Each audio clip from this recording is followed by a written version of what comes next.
అసలు క్యాన్సర్ అంటే ఏంటి అని డిస్కస్ చేసే ముందు క్యాన్సర్ని పర్టికులర్గా ముందే కనుక్కునే ఏమైనా టెస్ట్లు ఉన్నాయంటారంటే ఇనీషియల్గా ఏమైనా సిమ్టమ్స్ తెలిసే అవకాశం ఉంది అంటారా?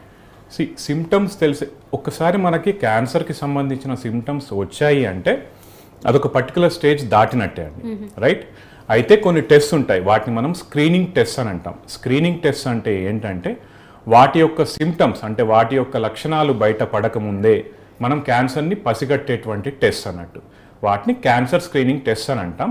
ఇవి ఎట్లా ఉంటాయంటే పర్టికులర్ ఏజ్ గ్రూప్ బట్టి అండ్ స్త్రీలా పురుషులా అనే దాన్ని బట్టి డిఫరెంట్ టైప్స్ ఉంటాయి. ఇది ఒక్క 2 నిమిషాలు తీసుకొని దీని గురించి మనం మాట్లాడుకుందాం. ఫస్ట్ మెయిన్గా ఎక్కువ శాతం మనం ఫీమేల్స్లో ఆడవారిలో చూసే క్యాన్సర్ రొమ్ము క్యాన్సర్, బ్రెస్ట్ క్యాన్సర్. దాన్ని ముందుగానే కనిపెట్టేందుకు మన దగ్గర మ్యామోగ్రఫీ అనే టెస్ట్ ఉందండి. నేను చాలా ఇంటర్వ్యూస్లో చెప్తాను ఏంటంటే మ్యామోగ్రఫీ ద్వారా నేను చూసినటువంటి అత్యంత చిన్నదైన ట్యూమర్ ఏంటంటే 0.8 సెంటీమీటర్లు అంటే 8 మిల్లీమీటర్ల గడ్డతోని ఒక పేషెంట్ నా దగ్గరకు వచ్చారు. సో ఆ మ్యామోగ్రఫీ అనేది చాలా ఇంపార్టెంట్. ఆ మ్యామోగ్రఫీ ఎవరికి చేపియాలి, రైట్? 40 సంవత్సరాలు దాటిన ప్రతి మహిళ కూడా మ్యామోగ్రఫీ చేయించుకోవాలి. సంవత్సరానికి ఒకసారి ఐడియల్లీ చేసుకోవాలి. లేదు మనకు వీలవ్వట్లేదు సంవత్సరానికి ఒకసారి, నేను అంత పెట్టదలుచుకోలేదు, అట్లీస్ట్ 2 ఇయర్స్కి ఒకసారి మనము మ్యామోగ్రఫీ అని చేయిస్తే కనుక వాళ్ళకి బ్రెస్ట్ క్యాన్సర్ ఉందా లేదా అనే విషయం మనకి ముందుగానే తెలుస్తుంది. అట్లానే మనకు ఇండియాలో ఎక్కువగా చూసే క్యాన్సర్ గర్భాశయ ముఖద్వారం యొక్క క్యాన్సర్, సర్వైకల్ క్యాన్సర్ అంటారు. దాన్ని కూడా యాక్చువల్లీ మనం ముందుగానే పసిగట్టవచ్చు.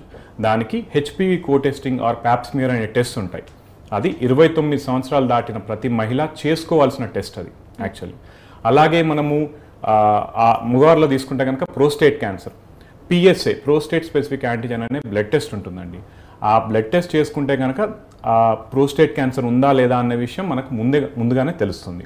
అది 70 సంవత్సరాలు దాటిన ప్రతి ఒక్కరూ చేసుకోవాల్సిన టెస్ట్. సో ఇలాగ డిఫరెంట్ స్క్రీనింగ్ టెస్ట్ ఉన్నాయి. అవన్నీ ఏంటంటే అందరికీ తెలుసు, కానీ అందరిలో ఒక ఫీలింగ్ ఏముంటుందంటే ఇప్పుడు మనం మాట్లాడుకున్నా కూడా మనకి ఏదో ఒక చోట మనకు రాదులే క్యాన్సర్ అనే ఫీలింగ్ ఉంటుంది. ఆ మనకు రాదు అనే ఫీలింగ్ వల్ల చాలామంది ఏం చేస్తారంటే తెలిసినా కూడా అటువంటి టెస్ట్ చేయించుకోరు. నేను మీ ప్రోగ్రామ్ ద్వారా చెప్పదలుచుకుంది ఏంటంటే ఇది వింటున్న వాళ్ళు ఎవరైనా కూడా స్క్రీనింగ్ టెస్ట్ ఆఫ్ క్యాన్సర్ అని గూగుల్లో కొడితే మనకు వచ్చేస్తుంది కదా, దయచేసి ఆ స్క్రీనింగ్ టెస్ట్ చేయించుకోండి అండ్ మీ ఇంట్లో వాళ్ళకు చేయించండి. అది చాలా హెల్ప్ఫుల్ అవుతుంది. డాక్టర్ గారు, డిఫరెంట్ టైప్ ఆఫ్ క్యాన్సర్స్కి సంబంధించి డిఫరెంట్ టెస్ట్ ఉంటాయి. ఈ టెస్ట్ అనేది అందరూ చేయించుకోవాలంటారా? ఎస్, స్క్రీనింగ్ టెస్ట్ అంటేనే ఏంటంటే ప్రతి ఒక్కరూ చేసుకోవాల్సిందే. అది అంటే ఒక పర్టికులర్ ఎట్ రిస్క్ పాపులేషన్ అని ఉండదండి. దానిలో నార్మల్గా మనకు ఎటువంటి సిమ్టమ్ లేకున్నా ముందే చేసుకోవాల్సిన టెస్టే స్క్రీనింగ్ టెస్ట్. అది ఏజ్ గ్రూప్ ప్రకారం ఉంటుంది. ఆ టెస్ట్ చేయించుకోవాలి అందరూ.